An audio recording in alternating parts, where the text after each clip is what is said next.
विश्व के सारे लोग करे जो साथ में मिलकर प्रार्थना, सबका मंगल होगा तब, सबका मंगल होगा तब, बढ़ेगी विश्व की चेतना।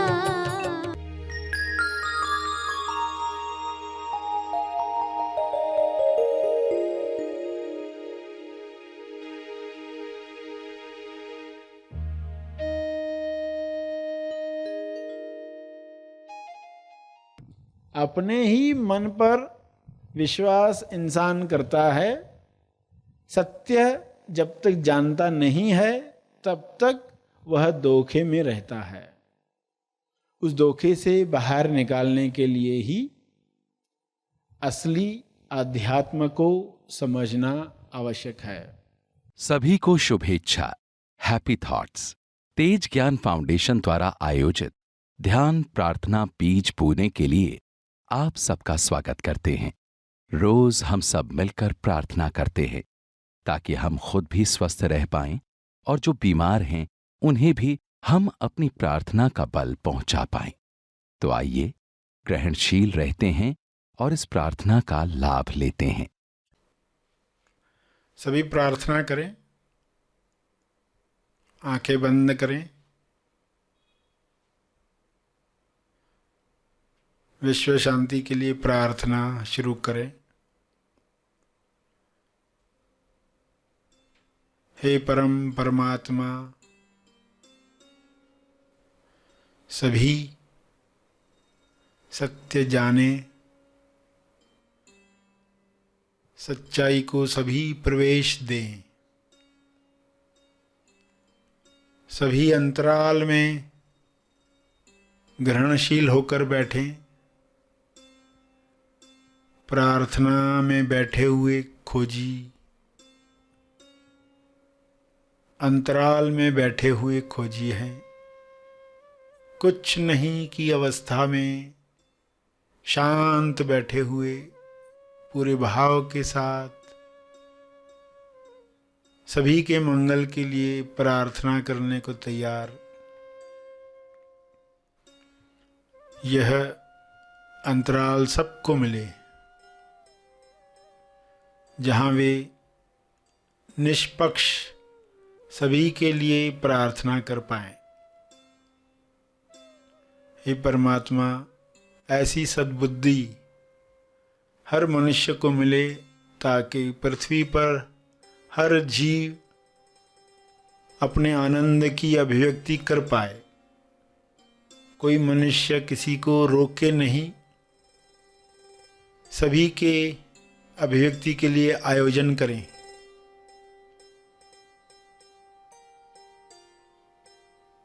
हे प्रभु, आपका ध्यान सबको मिले, सबके ध्यान में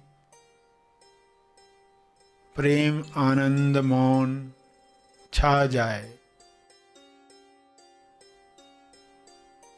सभी के ध्यान क्षेत्र में आरोग्य हो,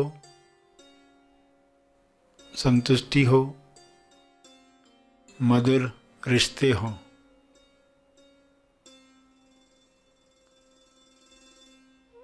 सभी ध्यान की शक्ति द्वारा विश्व में वह निर्माण करें जो सबके मंगल के लिए है।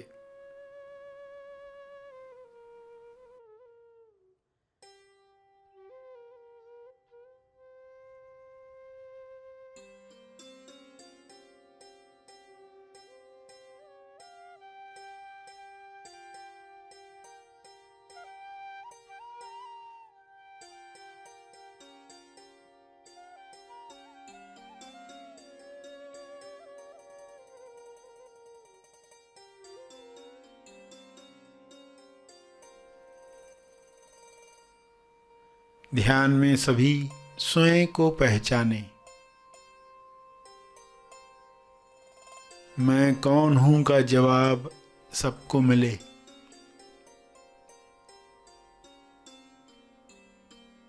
नकारात्मक विचारों में वे बह न जाएं, बल्कि सकारात्मक विचारों को वेलकम करें।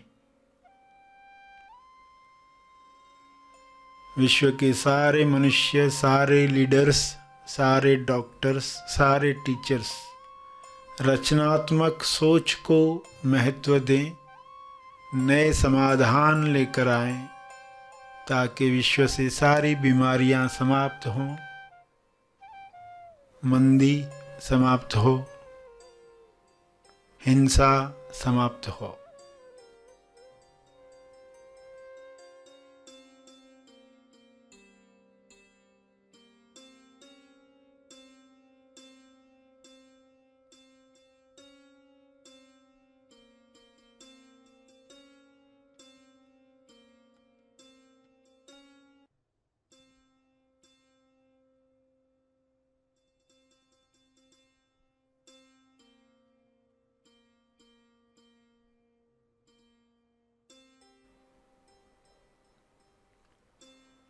ज्ञान के शुभ्र प्रकाश में सबको यह समझ मिले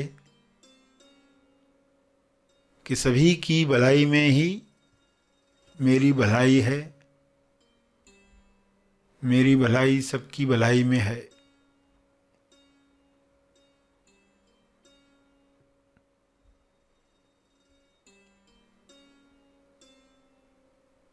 सभी प्रार्थना करते करते ध्यान में जा रहे हैं, शुद्धता के साथ प्रार्थना कर रहे हैं। हे परमात्मा, आपका बहुत बहुत धन्यवाद। ऐसी ही कृपा शुभ्र प्रकाश के रूप में बरसती रहे पूरी पृथ्वी पर, पूरे ब्रह्मांड में।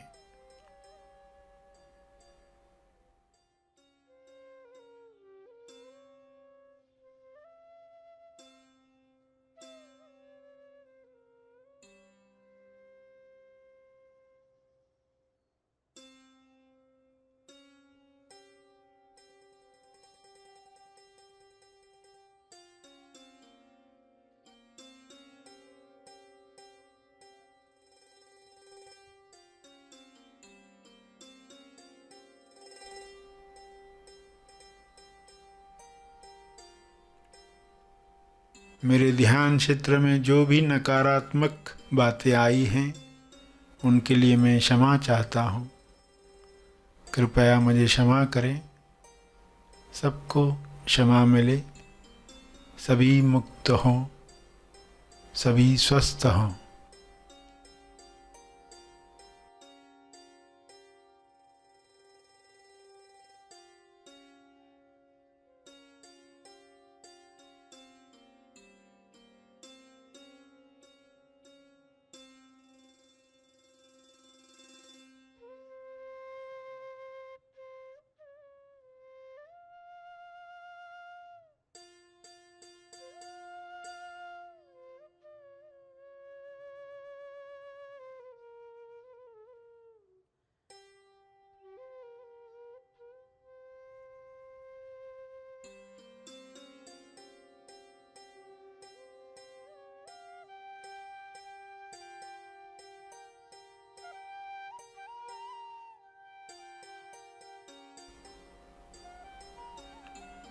धन्यवाद, धन्यवाद, धन्यवाद।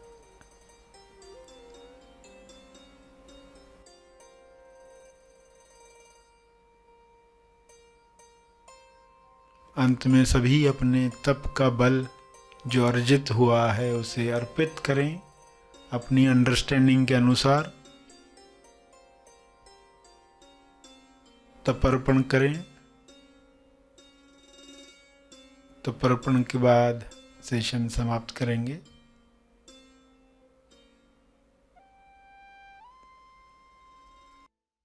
सभी धीरे धीरे आंखें खोलें। आइए सब ग्रहणशील होते हैं एक चेतना संदेश सुनने के लिए।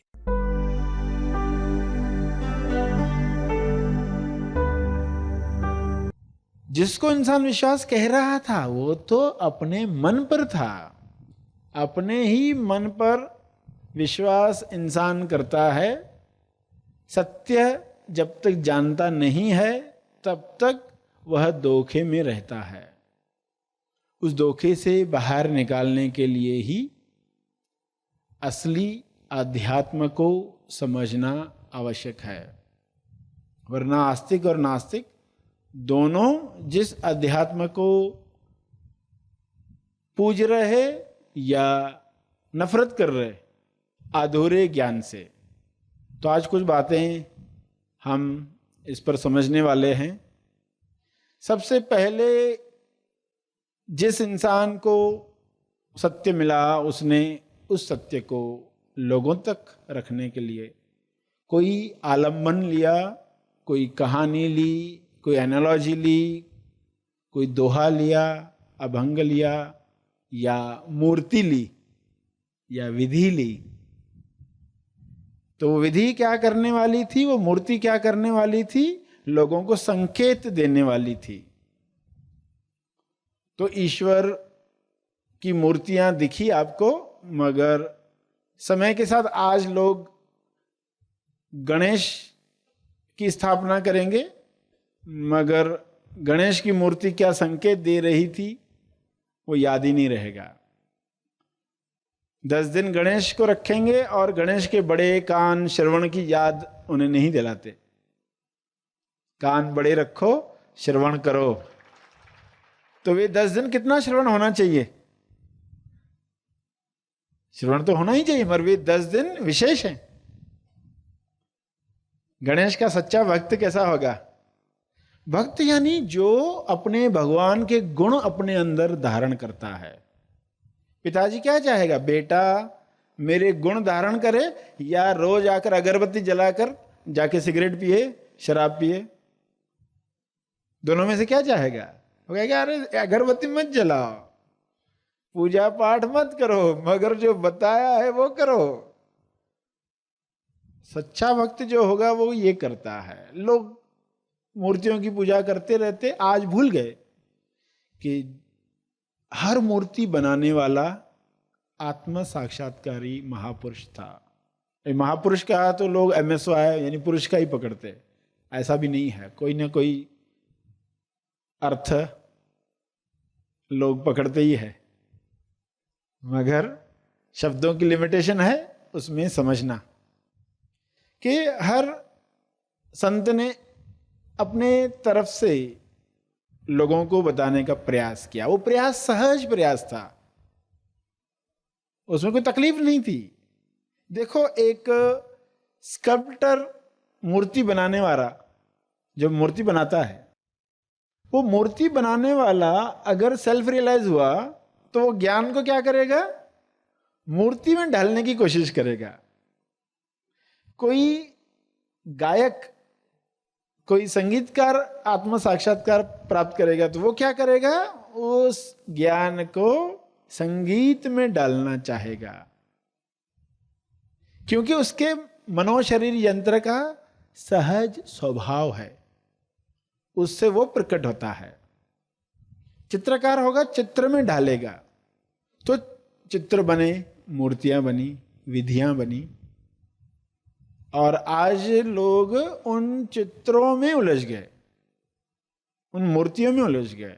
अगर फिर से हमें समझना है तो क्या करना होगा कि उस मूर्ति के अंदर कौन सा संकेत है। जिसने पहली बार शंकर की मूर्ति बनाई, अर्धनारीश्वर बनवाया,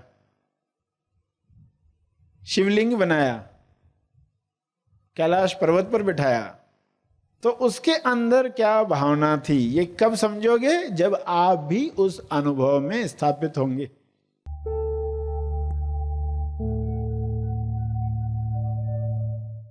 प्रार्थना और मार्गदर्शन का सभी ने लाभ लिया। आइए यहीं पर समाप्त करते हैं, कल फिर मिलेंगे। तब तक के लिए धन्यवाद।